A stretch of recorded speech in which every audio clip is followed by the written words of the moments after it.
السلام عليكم، واش راكم لاباس؟ مرحبا بكم في صفحة شاف أمين العاصمي. على بركة الله. اليوم جبنا فلون في الفرن، فلون تاع ولاد الدجاج. أنا والزوجة رانا ندير لكم تحية كبيرة لكم. رانا كيف في الكوزينة على بركة الله. عندنا 7 حبات ولاد الدجاج، 3 مغارف، سكر كريستاليزي كما راكم تشوفوا هنايا.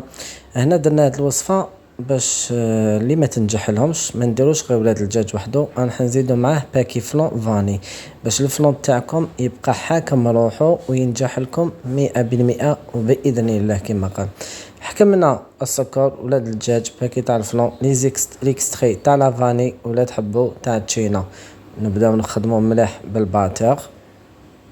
وهنايا راني انا فرغ الحليب والزوجة راهي تكمل معايا، ربي يحفظها ويحفظ لكم كامل ما عندكم. من جهة واحدة أخرى رانا ندوبو في كاس سكر كريستاليزي باش نتحصلو على الكراميل.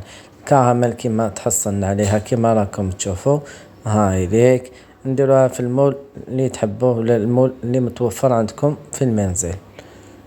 من بعد نحكمو هذيك الرغوات كامل تاع الدجاج، نحوها. وهنا من جهة راهي تخمل، راكم تعرفوا لازم الحاجة نخدموها ونقو. نديرو البارطاج، ابوني مع احبابكم وناسكم فضلا وليس امرا.